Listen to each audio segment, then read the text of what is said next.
with any candidate. But there are certain things, technical things, that some key officers should do at a point where the examination is taking place that were not done. After the break, we'll bring you an interview from Honourable Adedeji Olajide, representing Ibadan Northwest Southwest Federal Constituency. He talked about the shifting political dynamics, particularly the recent wave of defections across political parties. Does he think it will lead to a one-party state, plus troubles of the People's Democratic Party? Join us after the break. Politics. In Nigeria, almost every part of our lives is touched by the politics we play. Governance, legislative matters, the economy, security, foreign affairs, internal affairs. Have a feel as strategic plays in the political space determine how we live in Nigeria. The players, the drama, chess piece moves. Be kept informed. Watch analysis of major happenings in the political space and how it affects you. Watch Politics on Sunday.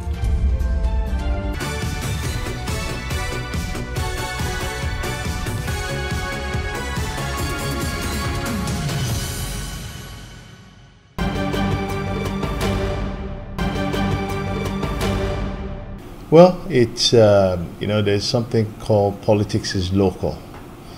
Everybody have different reasons why they're cross-carpeting. The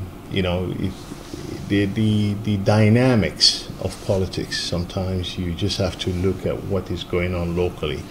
In some states, you have members that of the minority party and their governor is a majority party, and it's in their best interest to align with their governor. So in some cases, you have people joining their governor to be part of their political party, because it's almost very difficult to be two parallel lines in the same state with the governor. On the second note, you have people that basically have no backbone, is whatever, anything goes. They'll just jump in the name of self-preservation. And then you have people that basically, they're disgruntled with their current vehicle, and they will cross carpet for those reasons. But one-party system is not good for our democracy, and I will say that very, very loud and clear. It is a bad thing for our country to run a one-party system. Yes, it is a bad thing for our country to run a one-party system. Democracy is not meant to just be run by the majority. It's a combination of the majority and the minority that actually makes politics and makes democracy works. For our democracy that is still in the infant stage, what we need right now is the vibrancy of opposition to keep the ruling party in check. But if you have a situation where it's going to be a one-party system, then it's not going to be a democracy, it's going to be a dictatorship. So that's not what we need as a nation.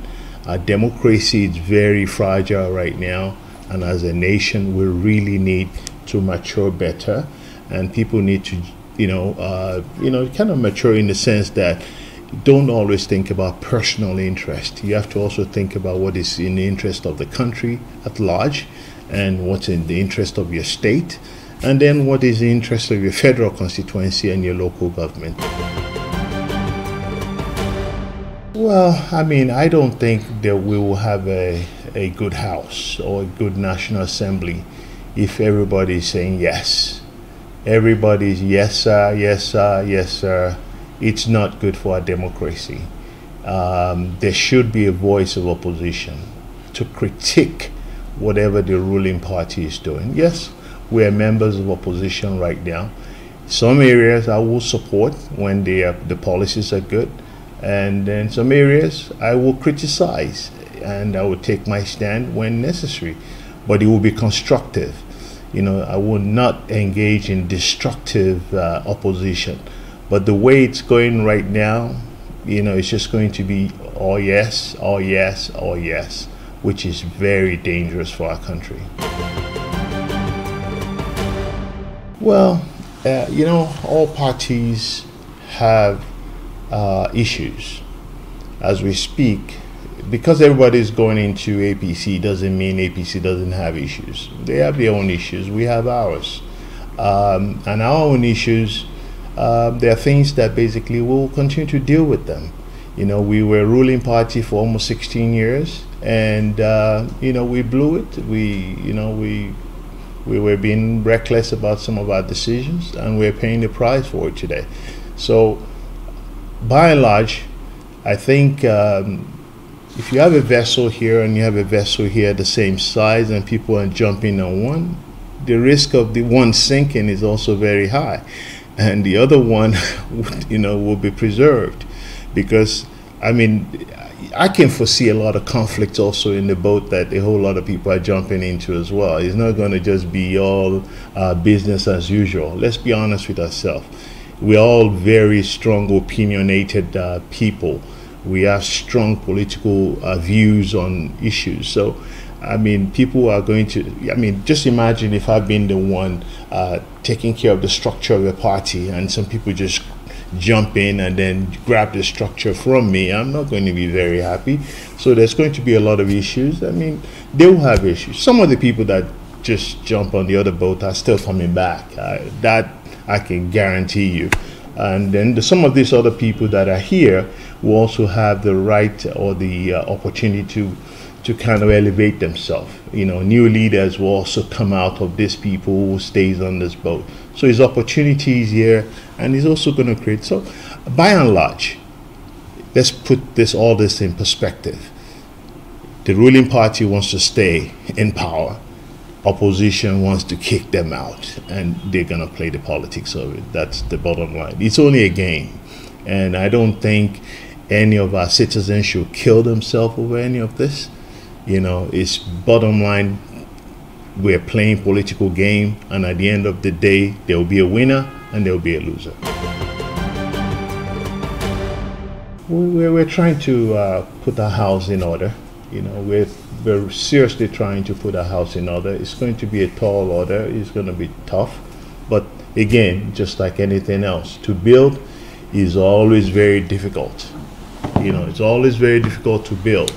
To destroy is easy, but to build, we're going to work hard if we're ever going to have to smell being in power again. Like I said earlier, everybody have their reasons. Politics is local. You have some states where former governors are joining the new governors to be in alignment. You have situation where, look at Oyo State as an example. We have a PDP governor, 5 of us are rep members, and we have 8 or 9 opposition that are also rep member, and we have 3 senators, that also of the APC. There possibility there will be some realignment as well. Our governor is doing very well in our state, extremely well. And the kind of project he has embarked on is almost impossible for anybody to kick him out. So he's going to have his say, and we will continue to support him. But we are looking forward to 2027. But for me, I just want to tell our citizens, you're going to have your right to vote, and you vote your conscience, vote what you think is best for Nigeria, and we'll go from there. Well, if you going by what, for me, I will speak as Honourable Olajide here. My preference would be for it to be zoned to the south. Zone presidency to the south, and let's have a fair shot at the election. But zoning it to another zone outside of the south is almost going to create another mess in our hands, which we're not ready for. I'm not sure. I've not been told or informed that he's running. So at this point, I'm just going by what's on the news. I mean, you might even know more than I do, but I don't think at this point it's fair. Let's call it fair game. We have gone through a situation where we've had a northerner, rule for 8 years, and it would be nice for a southerner to complete, or do, for the power to remain in the south for another 8 years, and then it rolls back to the north again. That's fair. Well, solution is we need to play a fair game. Okay, that's bottom line. We need to play a fair game. There's no need for us to try to outsmart one another. Any attempt to outsmart one another is just going to lead to crisis. Let's be fair, call a spade, zone what is right to the right place, and then no imposition. Imposition is also going to create a whole lot of issues. But for me, I personally strongly encourage our party to zone the presidency to the south. Well, the Rivers issue is one that I usually don't like to comment on because there's just too many factors, and I'm not privy to a lot of information. And when you're not privy to a lot of information, then what you're reading in the news and what you're hearing from your colleagues, you're just hearing one side of the story. So that's why, for me, there's some people who want to believe that the governor Fubara was an ingrate. There's some people who want to believe that Nyesom Wike is high-handedness. Everybody wants to say whatever they want to say. But for me, I'm not privy to any information to take a clear stand as to what to believe. But for me, whatever we do, there must be peace in Rivers. That's the most important thing. The lives and properties must be protected. That's the most important part. It's not about who is right or who is wrong. Well, there are indices, there are economic indices that you will look at the end of, by July, I think we should be able to wrap up and look at data. I'm a logical person. I like to look at data. We can extrapolate data and now see, okay, clearly, looking at the GDP, how is it faring? Looking at inflation, how is it faring? We can now start to look at, well, let's give it a little more time and then it will be clearer. But one thing I can say right now is that it's very clear there's hunger in the land. And that is not a good thing. So indices, whether we are progressing or regressing, we will see based on those facts, on numbers, in months to come. I think Demola kind of alluded to that earlier, and you look, sometimes it's hard to be patient. It's very hard to be patient, but if members of opposition can be patient, a whole lot of things, water will find its level. Let's not preempt what's going to happen. 2 years, there's going to be a lot of events.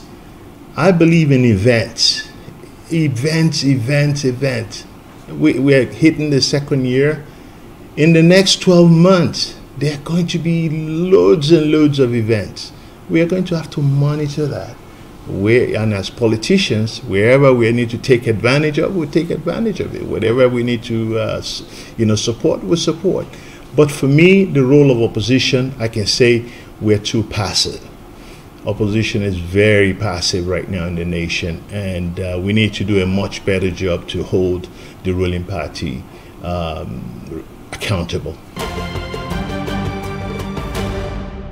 Wow, that's a very good question, because that's my pet project. When I started, I knew very well it's going to be about service to my people. We defined few areas. One, education. The governor in my state is doing a lot in education.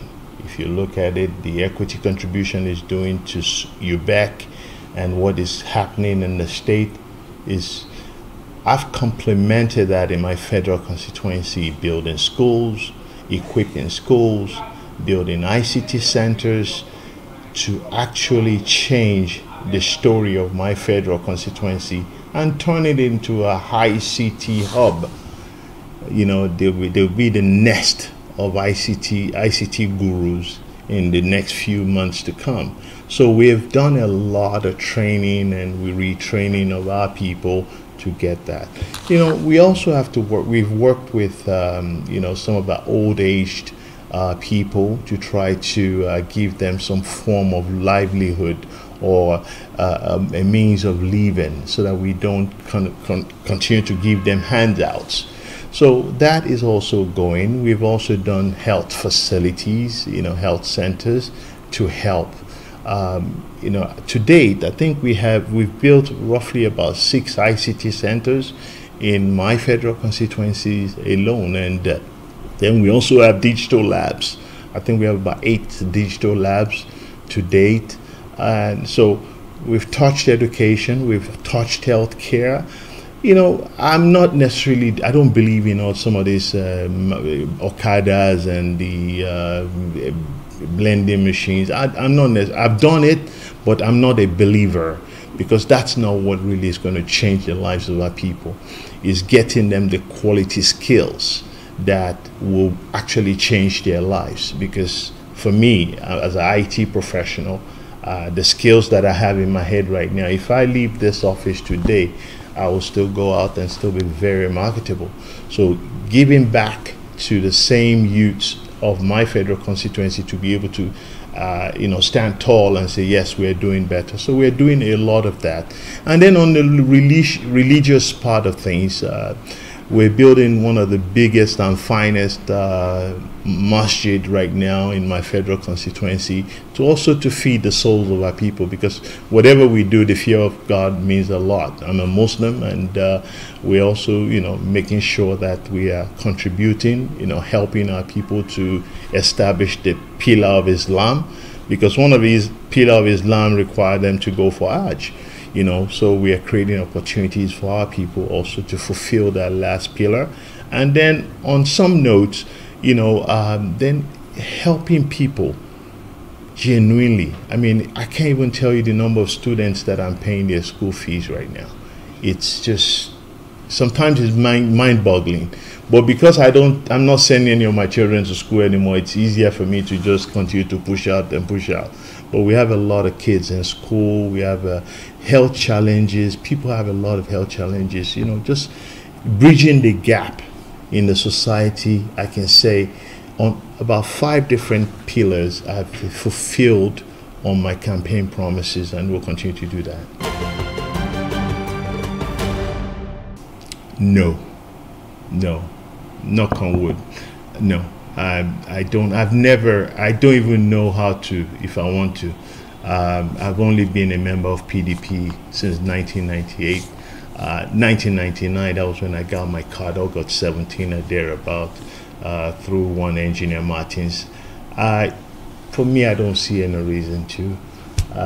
I came into the system, I got a ticket the first time, I ran an election, I won. I ran again, I won under the party PDP. So the umbrella is working for me, you know. So if it's not working for others, that's them. But the umbrella is it's accommodating me well. All right, thank you so very much, sir, for your time. Thank you for being on the program. Thank you very much, Ademola. And so we need to take you to. That's our program today. You can watch a repeat broadcast at 7 a.m. on Sunday. You can also see this episode again on TVC News YouTube channel. Do not forget to like, subscribe, and share. Thank you for watching and being a part of the show today. I am Tijesu Adeoye. See you next time.